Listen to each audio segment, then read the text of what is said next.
Namshin. There's only one N in Nanshin, idiot. God damn it.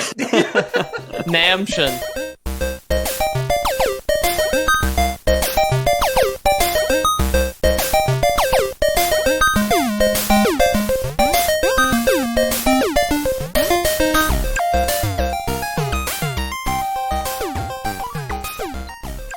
Lore Boys here, the internet's #1 fake history podcast, according to us, the internet's premier Devil May Care podcast hosts. Mothers, lock up your daughters. Smithers is on the town. I am your host, Peter, 30 and loving it O'Donohue, and I am joined by... Ethan, 29 and loving that Pete's 30, because I love a silver fox. I'm James, and I'm just waiting for Ethan to turn 30 so he can tell me how naive I am, and I'll understand when I'm older, because he does that every year. Every year for the 2 or 3 months that I'm technically a calendar year older than Jamie, I will tell him how much he has to look forward to in the coming years. So this week, we'll be once again pulling the audience's devil trigger and diving into Devil May Cry. Peter, you can't say devil trigger on the radio, okay? Oh, I didn't know we were going to be talking about prostates on this episode. Is that what that's called? That's what it is now. Oh my god. Yeah. So it is definitely slang. So when you turn 30, Jamie, you'll understand that you get a new relationship with your doctor, and it's called the devil trigger. All right, and time 1 minute, and we're already talking about up the butt stuff. Devil May Cry was a request from C in brackets Andy, which automatically turns into the copyright icon. So I guess he's the OG, or just owns it. So everybody else named Andy or Andrew kind of owes him money. And it was supported by a hear hear from the Shadow Cabinet in the back of Parliament from Jesterful. Old friend of the show. Old friend of the show. Old reliable jester. Set that bionicle trap and just never got out. Exactly. Wait, one bionicle episode? 2 bionicle episodes? Fucking one, yeah. Yeah. One bionicle episode. He's gonna do bionicle again, guys, I swear. They've never given up hope, okay? Yeah, I've been dead for 3 years. And it's just like, they're gonna do bionicle again, I swear. Yeah. I brought up Pikmin 2 as an episode on Community Night the other night, and Terry just let out like a long, satisfied sigh. Like, yeah, he would. Yeah. On the subject of Community Night and requesting lore and finding out that I've been dead for years, if you want to pin stuff up on our refrigerator, you can go over to the loreboys.com/about, hit the Discord, and go to the lore requests channel. Obviously, we do one a week, so sometimes you might need to wait a minute, but we get to it. We get to it all. There's also a link in the description on this episode. Yes, also that. So, Devil May Cry. Devil May Cry was created by Hideki Kamiya, who was also the creator of Resident Evil over at Capcom, and was originally intended to be Resident Evil 4. What? Okay. No I didn't way. know the timelines lined up like that. Yeah, so Resident Evil's like 1, 2, and 3 are all like slow, methodical, plotting survival horror games with tank controls, meaning your character's directional inputs don't always correspond to where the camera is, which is something that I find crippling from like a neurological perspective. Like I'm very bad at tank controls. The only real experience I have with that is like Silent Hill 1, where me and my roommate used to get like just schwacked and play Silent Hill on the PS3. But yeah, so apparently Kamiya at some point was just like, yeah, I mean, maybe we could spice things up a bit and maybe go like in the complete opposite direction, where it's just like a fast-paced action game. Yeah, exactly. So they actually built a prototype at Capcom, and when he showed it to the higher-ups, they were just like, this is completely different, but also pretty kind of cool. So why don't you just carry on with this one here, call it something else. Like, if you were like EA, like Sony or the Clintons, you just like shoot Kamiya in the back of the head and pretend like this prototype had never been made. But Capcom gave him their blessing, and they was just like, yeah, cool, man. Smash together some English words that sound neat together, and that's how you get Devil May Cry. So I've played Devil May Cry 3, I want to say. How many is there? There's 5 right now, right? I played 5, yeah. Yeah, so I've only played DMC, which was the Western reboot, which at the time I liked. But after playing 5, I can see why fans hated it, because DMC5 kicks so much ass. Yeah. So my best way to sum that up is a game that is like has all music that's so bad it's somehow good. Yeah. Yeah. And then it's also a bunch of anime bullshit. Weird pregnant pauses, like there's like a punchline, but the punchline doesn't really make sense when they're saying things. And localization is hard. Yeah. Yeah.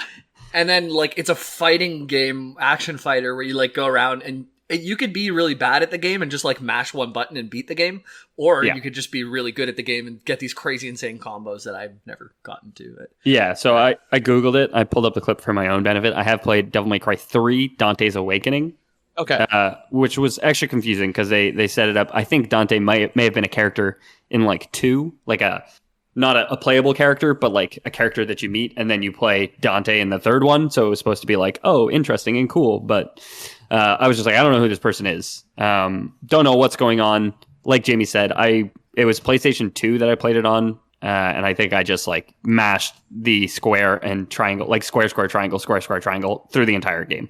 Yeah. Occasionally hitting circle to shoot my gun because you have pistols as well as swords, which I think I must have been pretty into Halo at the time and been like, swords and guns? This is dumb and doesn't make any sense at all. You know? Despite the sword in Halo. Oh, or I guess it was Halo 1. That's an energy sword, Peter. That's completely different. You know it, okay? You know it. Yeah. I don't know anything about Halo. Yeah. So Devil May Cry is about family. And we do have Fast 5 characters that are at the center of it all. Okay. We have Eva and Sparta. Their sons, Virgil and Dante, who are twins. Virgil's slightly older. Okay. And last but not least, we have the Ringo of the group. We have Nero. Right. Okay. Sure. And I recognize one of those names. It's the name I just said. Dante. You could play as Dante and Virgil and Nero, as far as I remember, in the 5th one. You play as Dante, Nero, and V. Virgil's DLC for that game. Also, I did buy one of the DLCs for DMC5 that I never actually got, like I've never experienced yet, but they will replace the cutscenes with like the pre-viz cutscene. So they'll have like an action figure on a stick and like a guy in a bird, and a guy in like a bird costume on a ladder as they like set up the blocking for the cinematics. And they realize how funny it is, and it's also self-aware but just hilarious. I've seen some clips from it. That's fantastic. It was $5, and I was just like, I don't know if I'm ever going to replay this game, but when I do, I want the previous cutscene. So I that was like a easy $5 from me, man.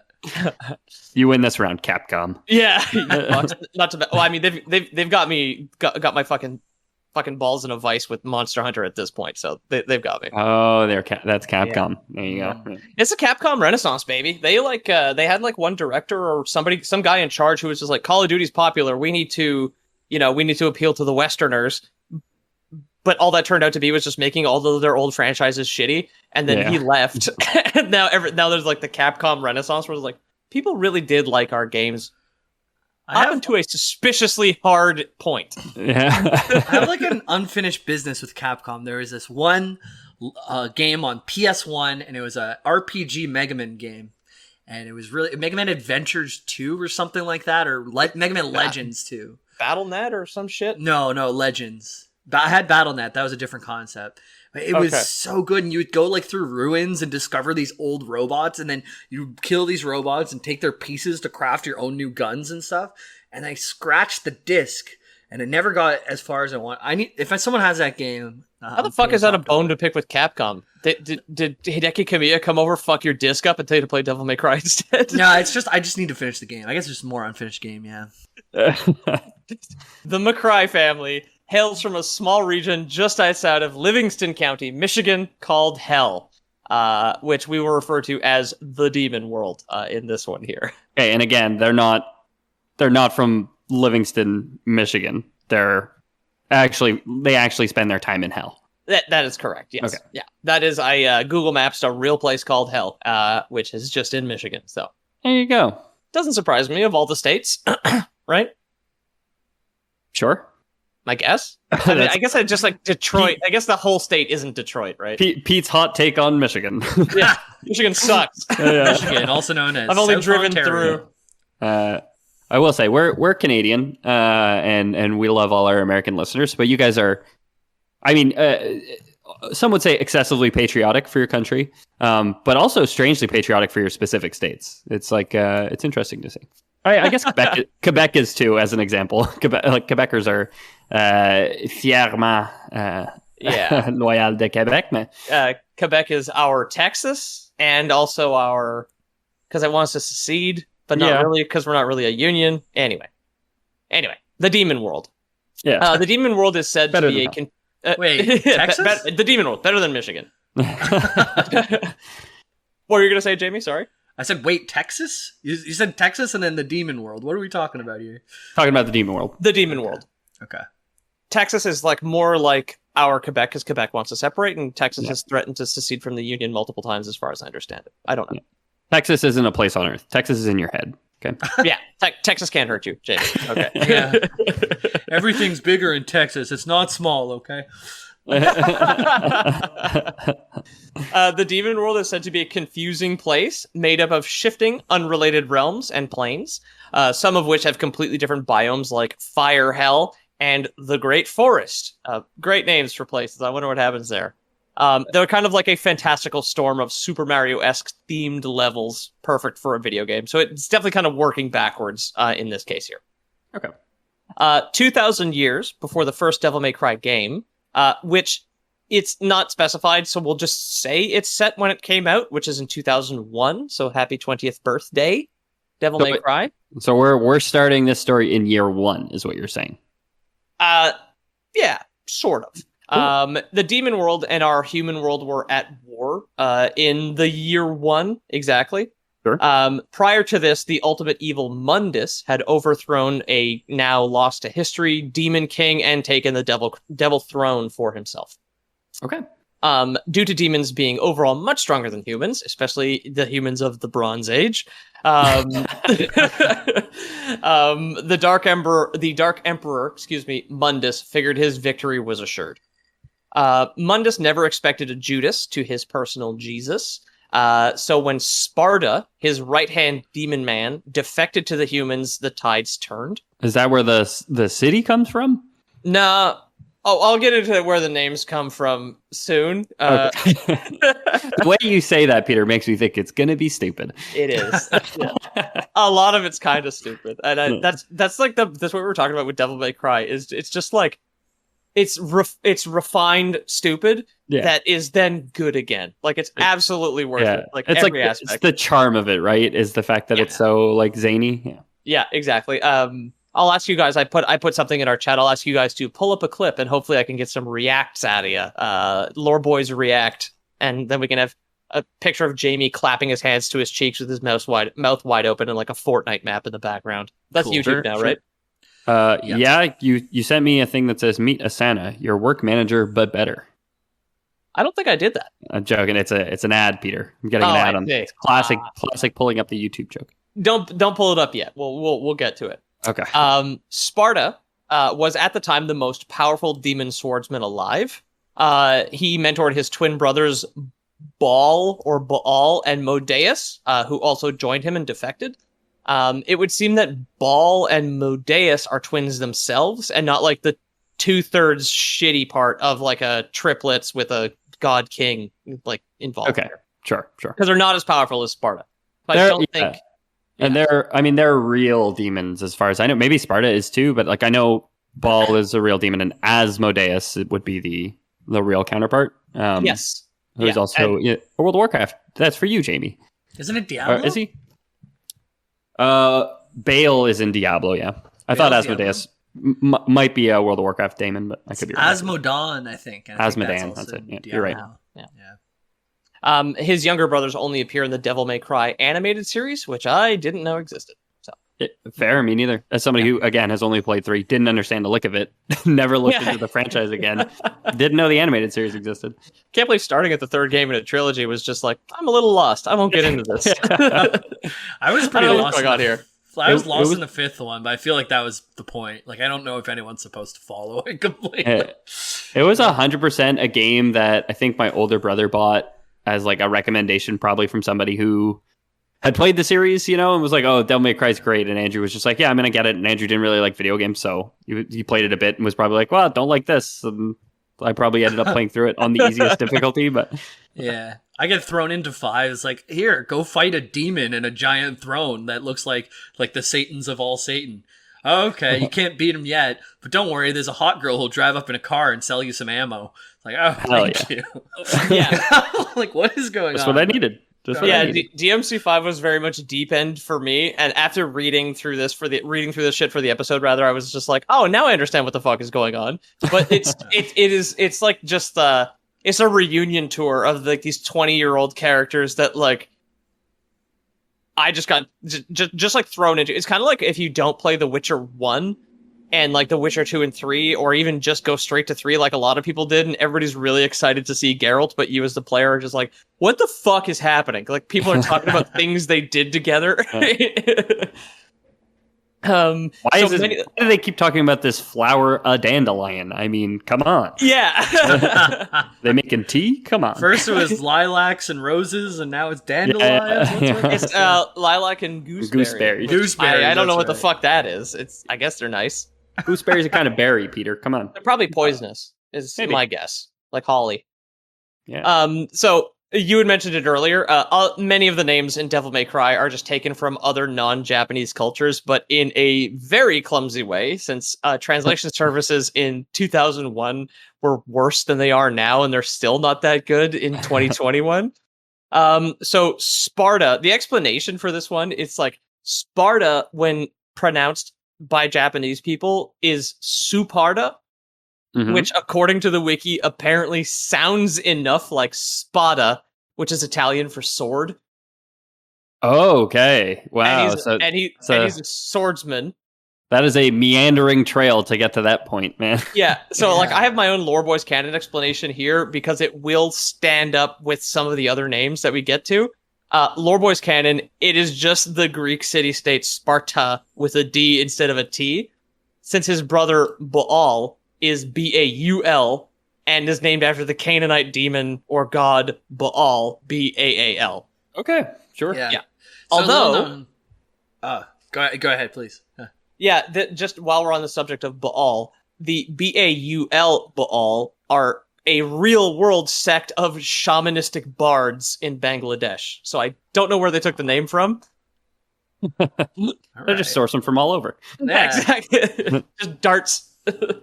So what was the name for sword again in Italian? Spada. Spada. Okay, I think that's where spaghetti comes from, because they look like little swords. They look like little swords. Yeah. When you turn something into a sword, you'd say you're spotifying it. So. Oh right. Yeah. So all the listeners listening on Spotify, you know the origin of the Spotify name. It's to turn something into a sword. Injecting this into your ears via sound. Sword. You turn sound waves into little swords to put them in the sheaths that are your ear holes. Well, I didn't realize we'd have like a nature fact as well, like this early in the episode, right?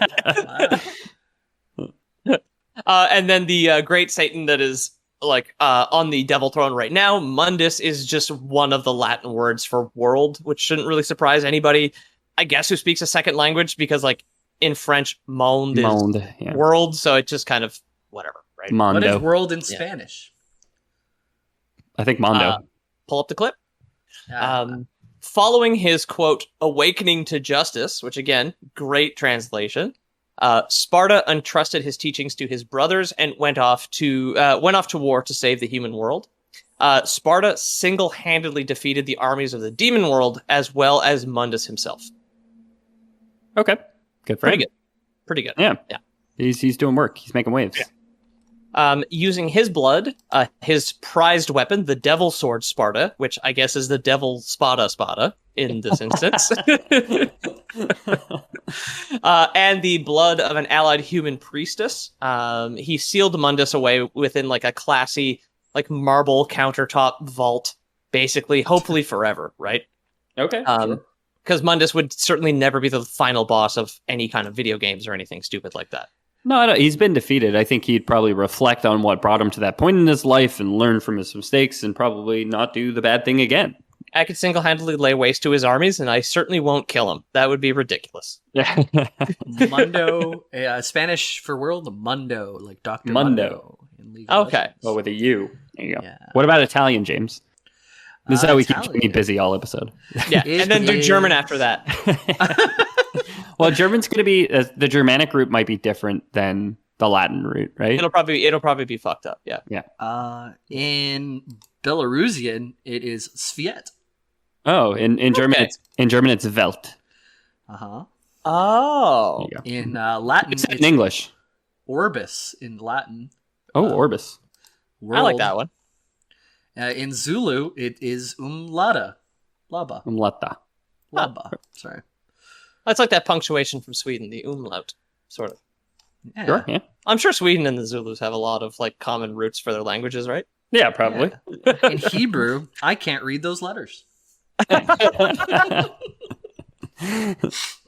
Speaking of religion, the sealing away of Mundus ended the human-demon war and created its gate. And this one is so fucked up. There is no real-world analog for this one.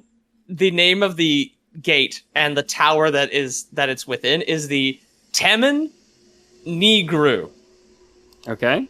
Yeah, which is it's a massive tower resembling the Tower of Babel. So I just refer to it as Temen for the rest of the episode, but just for the real lore nerds out there, I did read that. It's sorry. This tower is Mondus's like domain. You were saying? It is like the gate that seals him within his marble prison is inside the Temen Tower. Okay. Yeah, Cool. and artistically, it looks like the kind of renditions of the Tower of Babel. And this is also in hell, in HE double hockey sticks. It's on Earth. The gate okay. is the gate is on Earth. Yeah. So they imprisoned him outside of his domain. That makes sense. You might have said that, and I forgot. Yeah, they imprisoned him like away from Earth. The gate keeps him away from the human world. Okay. Ooh, Okay. It's how baby, Sparta. Hell's Yeah. a place on earth.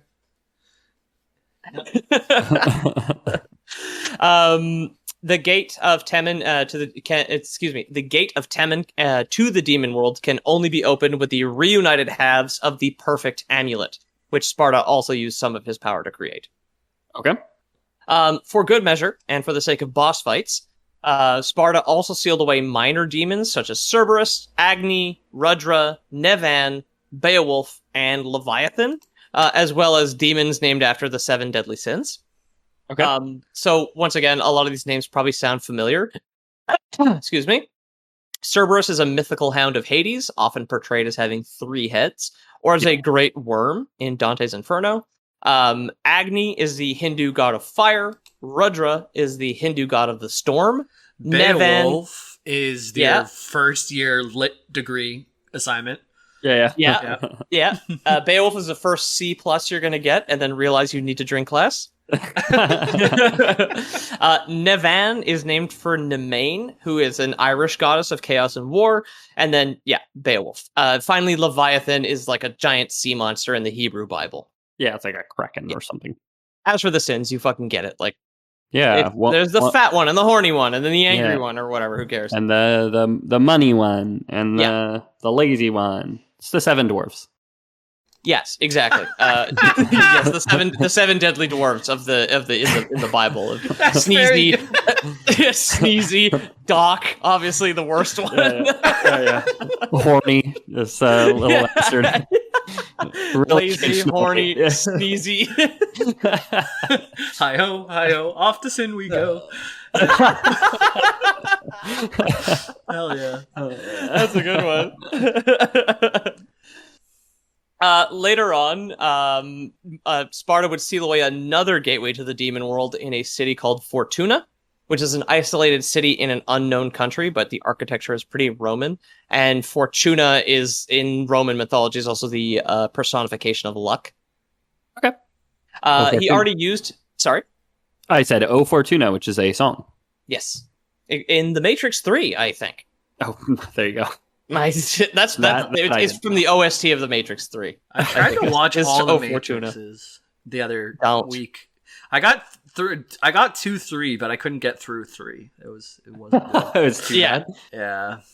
It is. I remember being very hyped on them as I guess I would have been 9 years old when the first one came out. I remember being very into the trilogy when it came out, but I could totally see it not holding up today. Yeah, a friend of mine was really, really into the Matrix movies, and we watched them incessantly, like on his Xbox. If like when we're done playing Halo 2, and there's peak nostalgia for me right now. Yeah, like listening to System of a Down with the Xbox Media Player. Hell yeah! And then watching the Matrix 3, but just the fight scene in like Zion, where the robots are just like shooting at the ceiling for 45 minutes, and that's a fight scene. Yeah, I remember why I watched it now, because I just finished Cyberpunk and I wanted more Keanu Reeves in a weird like dystopian future. Okay, yeah. That was it. You could watch Johnny Mnemonic. That's Cyberpunk, Keanu Reeves, and probably more interesting. Like his brain is made out of a machine, and it has 350 kilobytes of RAM. Yeah, exactly. Yeah. I mean, I watched that not that long ago. Great movie, cool premise. I mean, Keanu's acting is never showstopper, but like particularly bad in Johnny Mnemonic, I'll say. Good. I have watched that semi-recently. Within the last year, I've watched that. Like Devil May Cry, though, like the badness kind of adds some charm to it. Yeah, right? for sure. I had a ton of fun watching it. So. Like, failing upwards is not always a bad thing, right? Like, sometimes your complete nonsense is, like, just so innocent and so clean and so fun. That's how I became a manager, actually. So, for the Fortuna Gate, like I said, Sparta had already used his favorite sword, Sparta, to seal off the last gate within Temen. This time he used the katana, the Yamato, to seal away the demons in the gateway to Fortuna. Yamato is definitely a thing as well. I know it was a battleship, like a very famous battleship, but it's a thing in like StarCraft 2, the Yamato cannon. And that's an upgrade for your carrier? Yeah. No, for battleships. Or battle cruisers. Battle cruiser operational. Was it an emperor? Is it a guy's name? I don't remember. I didn't look up this one. Really, Yamato is also the dynastic name of the ruling imperial house of Japan. There you go. So it's the emperor's family is the Yamato family. It's Nick Cannon's long lost ancestors. Yeah, the Yamato. Yamato Cannons. Crunch at us, Nick Cannon. We're still waiting. Still waiting for you, man. So throughout relevant history, Sparta would fight alongside the Protectors, who are a clan of demon-hunting warriors, and their leader, I guess it's Matier, Matier. It's like this old lady who, like, leads this army of knights. Don't know how to pronounce that. But, like, unlike Sparta, in this case here, like, obviously he's, like, working his ass off. Unlike Sparta, who never takes a break, we are going to be back after this one. Okay, and we're back and done talking about horse feet, guys. Yeah.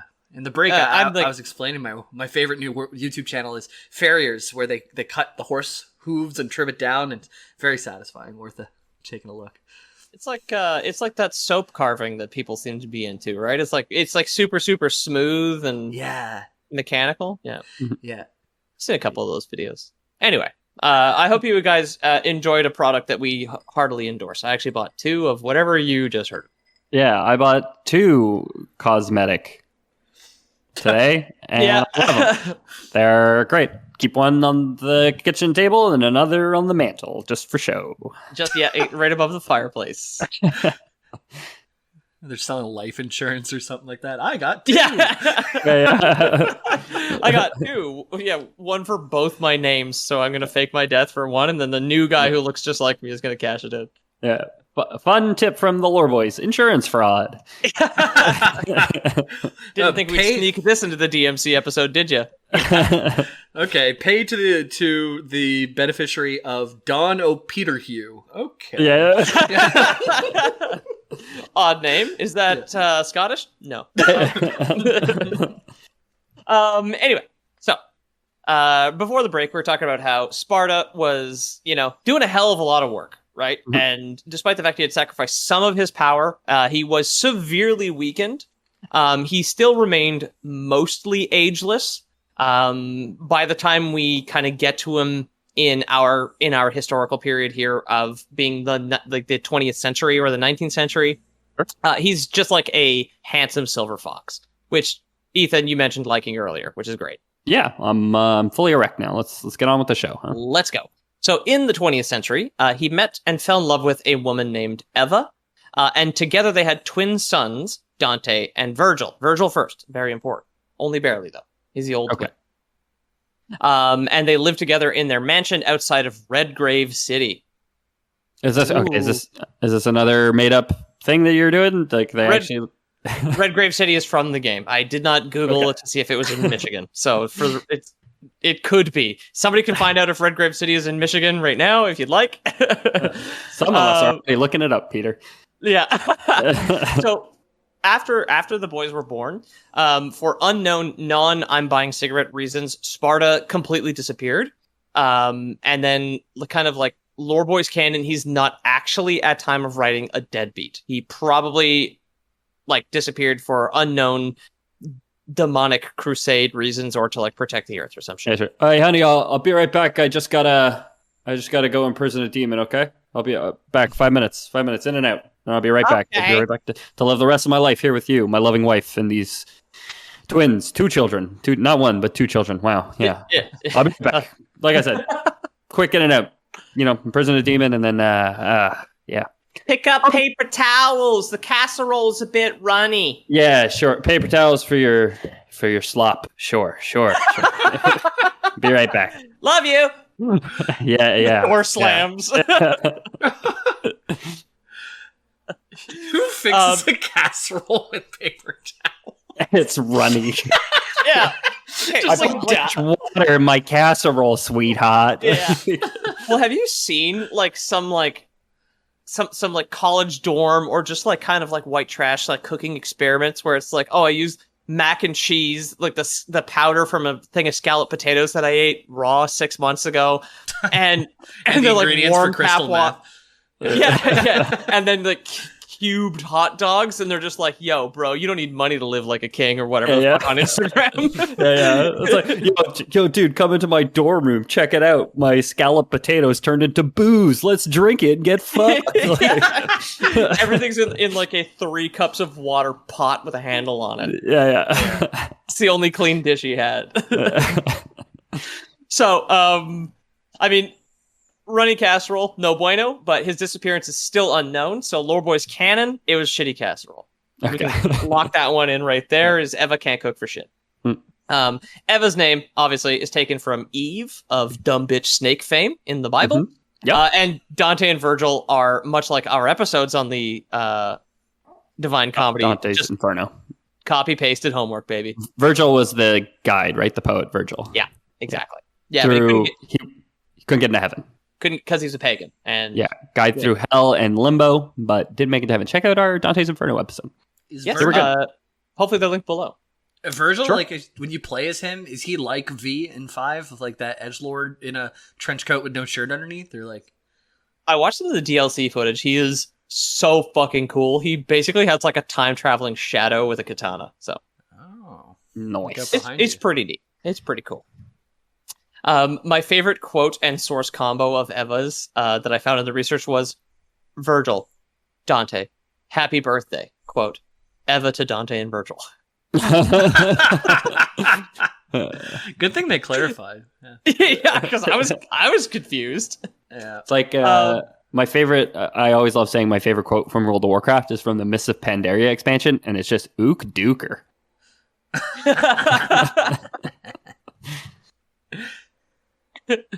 I think she imparted this nugget of wisdom on their 8th birthday, because this is when shit goes down. The boys' 8th birthday was also when she gave them each 1/2 of the perfect amulet. And also seems sadly like a responsibility for an 8-year-old. Yeah, it absolutely is. Yeah. I mean, she basically just gave 2 8-year-old boys 1/2 of a Lego set and was just like, don't build it. Yeah. Happy birthday. Here's enormous responsibility for the rest of your life.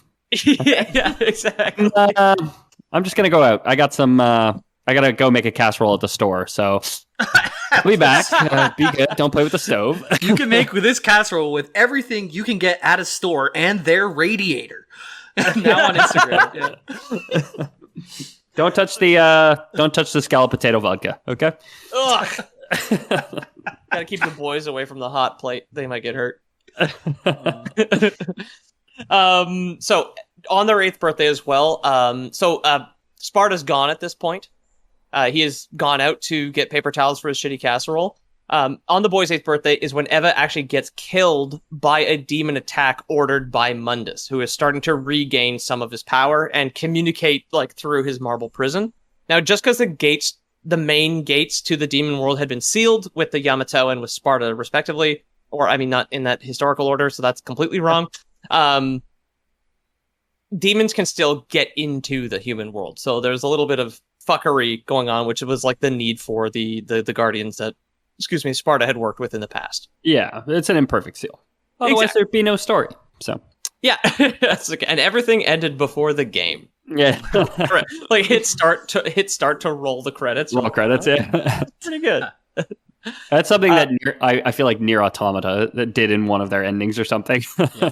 I think I got about 10 of those, and one of them was just to straight up kill yourself during the tutorial, and then you get an ending. You have like there's like one of the things, there's like a piece of equipment you can uninstall, which is like your brain, and then you just blow up.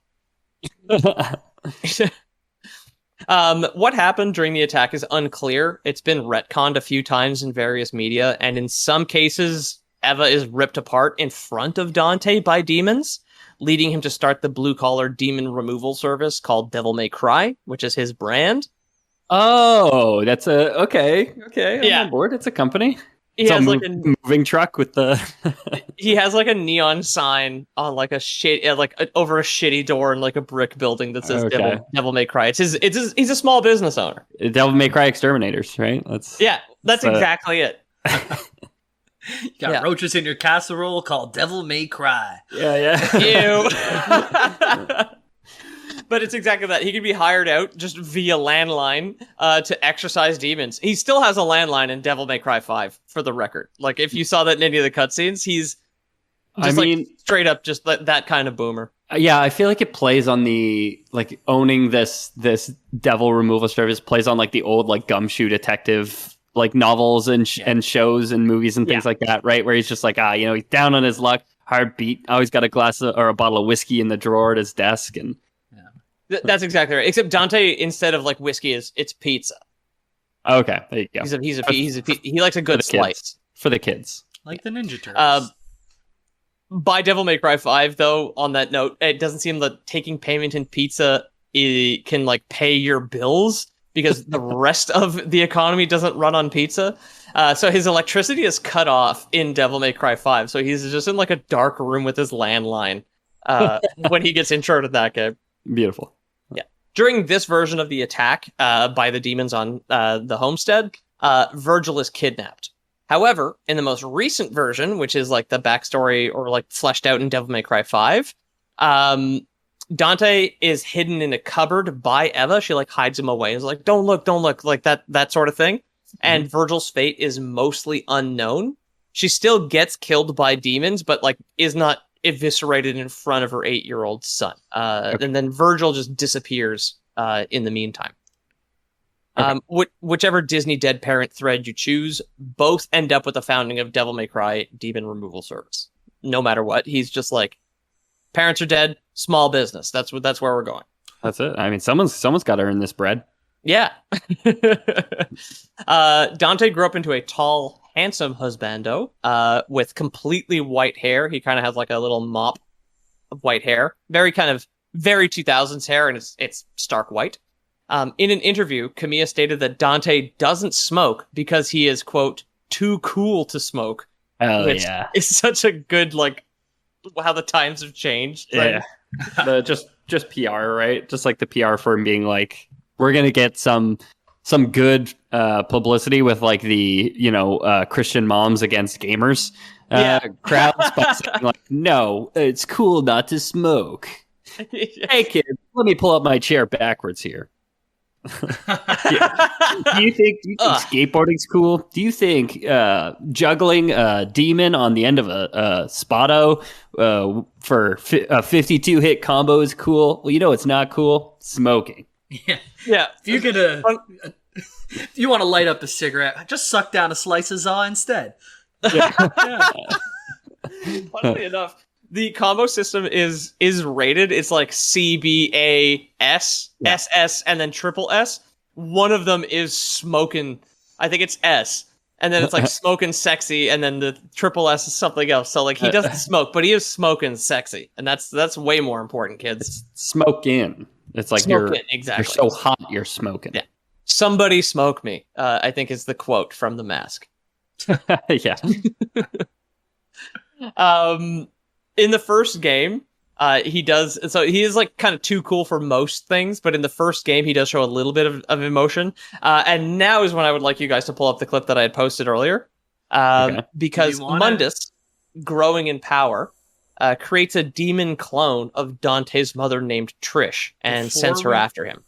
Before we start, do we want to stream it in Discord so the listeners can hear what we're reacting to, or is it just like you want our commentary on it? I mean, do both. I just actually. It. It's 6 seconds. Oh, it's 6 seconds. I just watched it. It's there's some emotion there. It's about maybe again the MP3. Yeah. I mean, I can't speak for the voice actor for Dante and his credentials. But that's going to come through really bad on the podcast because you guys are talking at the same time, and I just realized it played the 6 seconds, so it's probably way too dank on their side. But yeah, listeners at home, enjoy that one. Yeah. Whoops. Yeah. So throughout the game, their relationship changes, and Trish ends up sacrificing herself to save Dante, which is when he screams out that it should have been him to fill her dark soul with light. And that's where we get Dark Souls from, right? Yeah, that was the inspiration. Certainly not the Lord of the Rings and Berserk. It was 6 seconds from the first Devil May Cry game. Wait, what actually happens? I couldn't hear it while we were doing it. It's like, what does he say? The quote is, "It should have been me to fill your dark soul with light." Yeah, that's so cheesy, dude. Yeah, it's rough. It's rough. Yeah. It's been cheese the whole time. It's nothing's ever changed. Devil May Cry, when Devil May Cry got like serious and edgy, like with DMC, the Western one, is when people hated it because it was like ironic stupid instead of genuine trying so hard to be cool stupid. And there only one of those things is like, kind of likable and cute. Yeah, it's a fine line too, right? Like when you become self-aware, when like B movies become self-aware, like they lose a lot of their charm too. Like Sharknado is on like Sharknado 7 now. Yeah. And for sure it's like, the fun of it is the fact that somebody thought that this was a good idea in the first place. Yeah. Not that now, you're genuinely making money off the franchise and, just like raking it in. If Tommy Wiseau tried to make The Room 2 and make it funny, it might not be as funny as The Room 1. Yeah, that was the example I was going to use. Like, you, the royal you, cannot make The Room on purpose. But someone made The Room on purpose, and that's what makes it good. Yeah, exactly.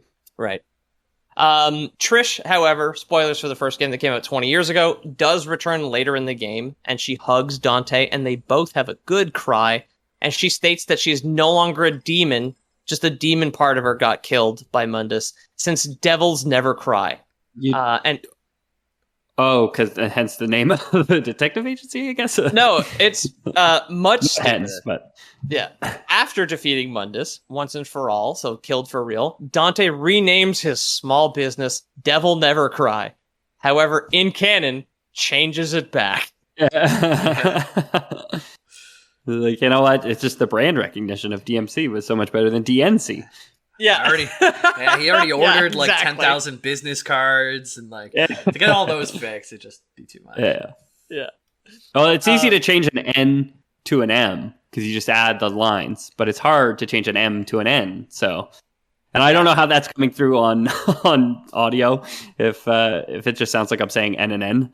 But well, no, it's because you can just draw the additional stick on a capital N. Like exactly. right? Yeah. And then it would really be hard to like scrape the ink off of every single fucking business card to remove it from a capital M like Mundus. And yeah, I like to remember it as N as in North, M as in Morth, right? Right, of course.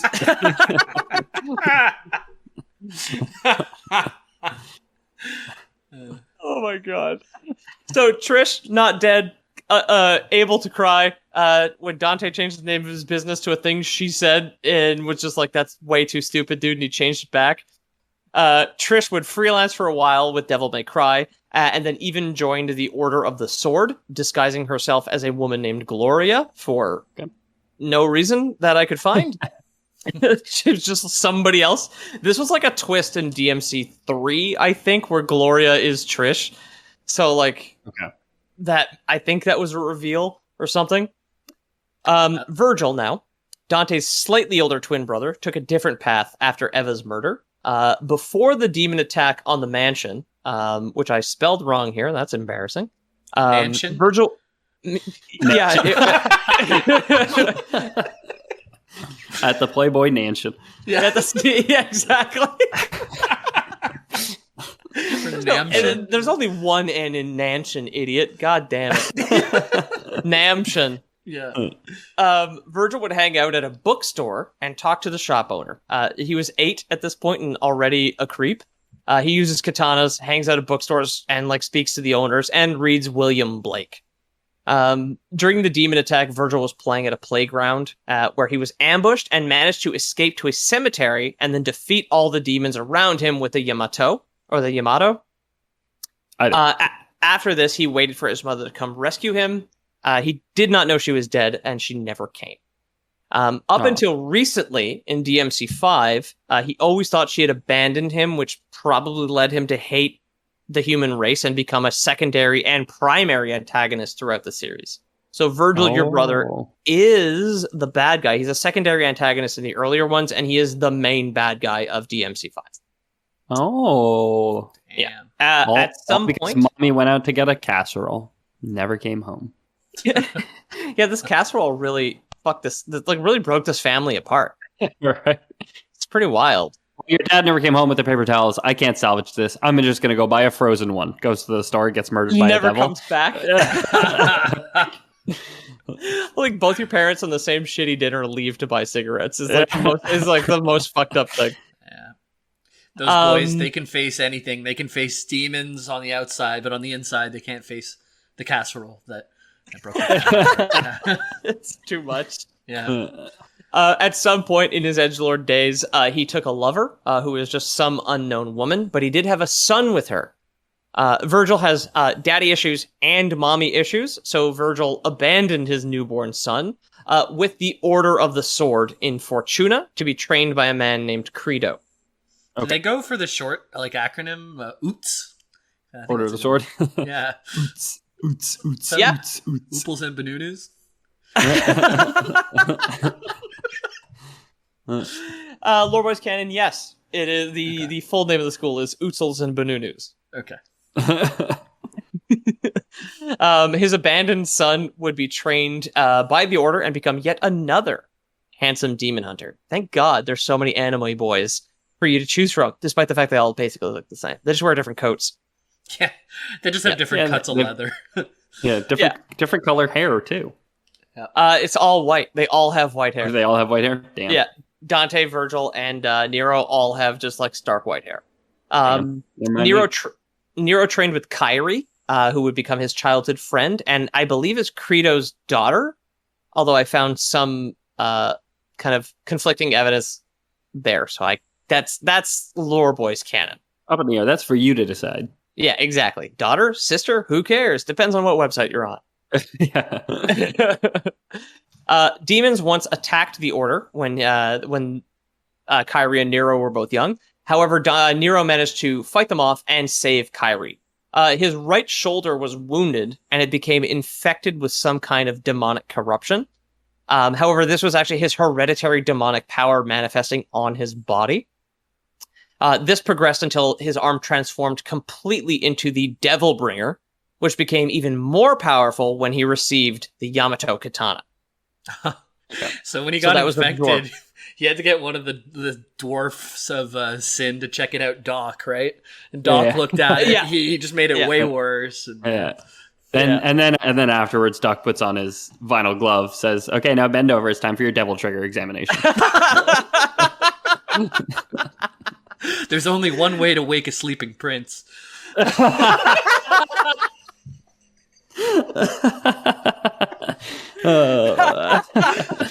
guess that could be the artwork there, like Nero on the bed, and then just like Prince Charming putting a glove on. just bending over a table. Bend In over the this glass curtain. coffin. Yeah, bend over this glass coffin. The doctor will be with you soon. Fans will have guessed that I've been fans will have guessed that this is the protagonist of the Devil May Cry series, the Devil May Cry 4 and 5, excuse me. And then in Devil May Cry 5, a mysterious stranger comes up to Nero in his garage that he works in with Kairi, and just straight up breaks his the Devilbringer arm like clean off his body, which Jamie, you would have seen in the cutscenes where he shows up in his hood, grabs him by the arm, and then just snaps it. Hey, I needed off. that. Yeah. It's crazy. In that DLC version, they don't have like a fake arm they're ripping off. They rip off his real arm. And I mean, method actor, man. Yeah. The guy sells it. In the previs. Then he yells, "Why couldn't I be the dark soul to fill you with light?" Then he bleeds out. This mysterious stranger would later be revealed to be his father, Virgil, coming back for his sword. Give me back my arm, boy.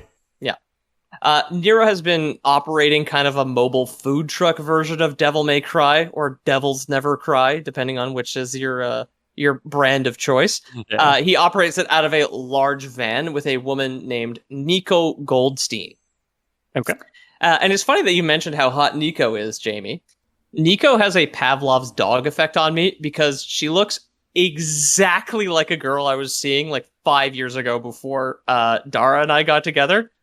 She's like slightly lighter skinned than like my actual friend, but it like disturbs and arouses me to play the game because she just looks fucking exactly the same. It's so fucking weird. Like similar kind of tattoo arrangement, same body, same build, everything. And it was just like, okay, I finally found my waifu, I guess. I remember, I didn't have that context, but I remember you talking about how hot that character was when I was playing it in like 2018 or whatever. Don't tell my wife, but she's so hot. My anime wife. You gotta promise me you'll never show Dara this game. Yeah, don't ever tell Dara about Devil May Cry 5. She's gonna get so mad. Yeah. So that's personal lore. In the real lore, Nico was adopted by Nell Goldstein, who was the woman who built Dante's pistols, Ebony and Ivory. He has a white magnum and a black magnum. Okay. And grew up to be an equally skilled or even more skilled weaponsmith. So Nico is the woman that Nero drives around with in their food truck version of Devil May Cry, and she builds all of Nero's cybernetic arms that replace the Devilbringer. Right. So throughout the game, you can choose to bring in multiple different kind of robot arms that all have different abilities that string into different combos. Do you want There's stun one punch? fist that you could just like... Yeah, exactly. There's like a grappling hook. There's one fist that you can just like blast off your body like a missile and then surf it because Devil May Cry knows exactly what you want to do with your combos. That's exactly what I want to do. Yeah. There's one that's a big claw where you can just beat the shit out of monsters. It's great. And Nico is the woman who builds all of your upgrades in her mobile shop. Yeah. Nero... There's the self-pleasure arm that you can get, and it doesn't really do anything except go back and forth over and over. Yes, that's true. There is also that one. There's one that is just I think it's a fork with like a bunch of other utensils all around it. Yeah. It's a Swiss Army knife for eating, yeah. Yeah.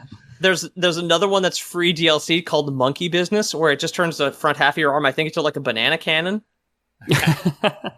Yeah, and then I know you can just get the Mega Man Mega Buster as well somehow. Just fantastic. Yeah.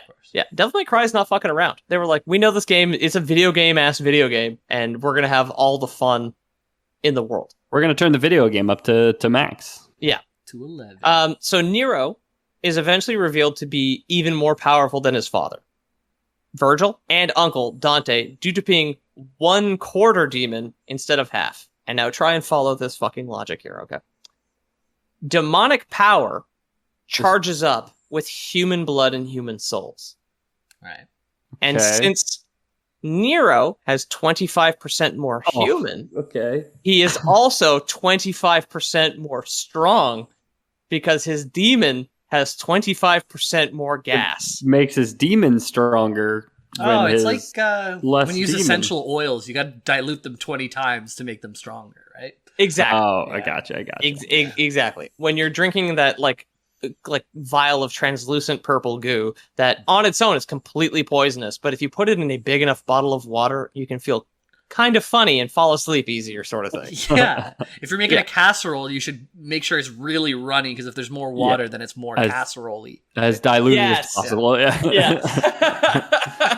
Well, you don't want to use too much because it's poisonous, but like 1 drop of casserole in a glass of water right before you go to sleep, and you'll have the best dreams ever.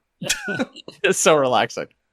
So after discovering the fact he's more powerful than his father and his uncle, Nero prevents Dante and Virgil from killing each other, tells them to stop all this silly nonsense, and then they both return to hell to stop the demon threat once and for all, while Nero remains on Earth.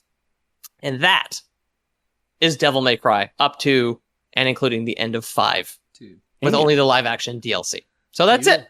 Do you like Dungeons and Dragons? Can I interest you in casseroles and demons? I have been your host, Peter O'Donohue. You can find me at Loreboys Podcast on Instagram or on the Loreboys Discord, loreboys.com/about. Jump in there. There's things happening. There's things in motion. We have a great community gaming scene these days, or at least the past few weeks. It's been great. Hopefully it holds up. And Ethan, or I guess Jamie. I'll do Jamie first because he's a little bit more concise.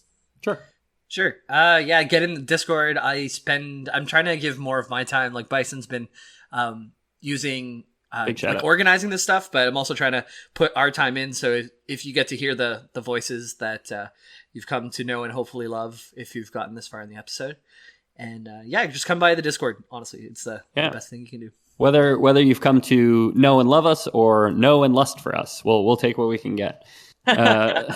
If you like the show, or lust for the show, I suppose, the best way you guys can help us is by leaving reviews on whatever podcast app you're listening to us on right now. And if you do it on multiple, hey, all the better.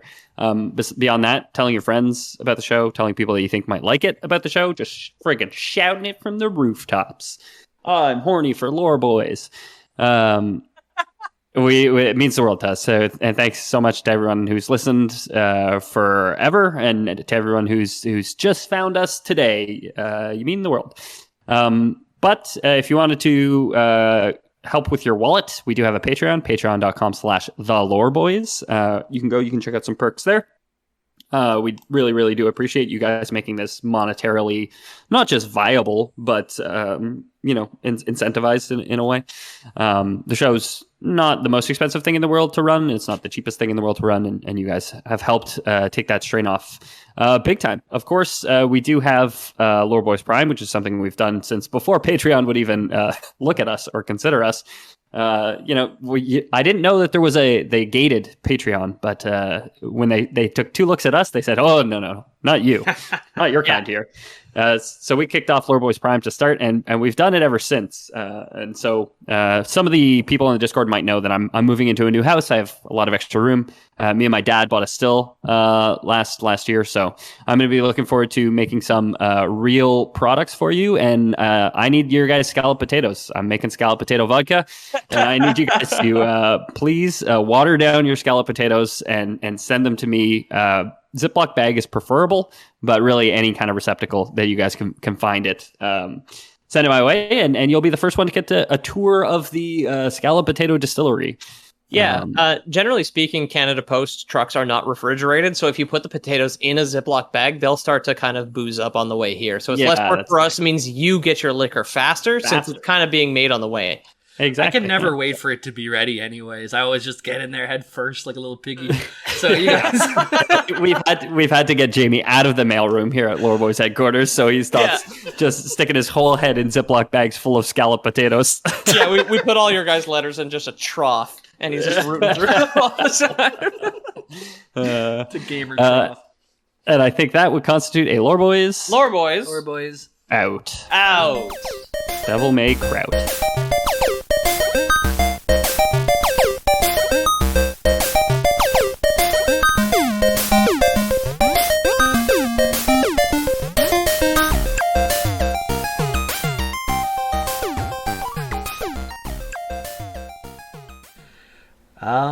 My name's James, and this is Sound Checkerino. My name's Ethan, and this is my Sound Checkerino. I don't have a pop filter today, because it's somewhere in my boxes. My name is Peter, and this is my Sound Checkeroonie. I am the second half of the Arena Aruni. Ethan, you can always just pull your shirt up over your face, and it's like a built-in pop filter. Is this better? Yeah. How are my peas? Are they popping? I can't even hear that you said any peas, so that's great. They're like completely removed. Yeah.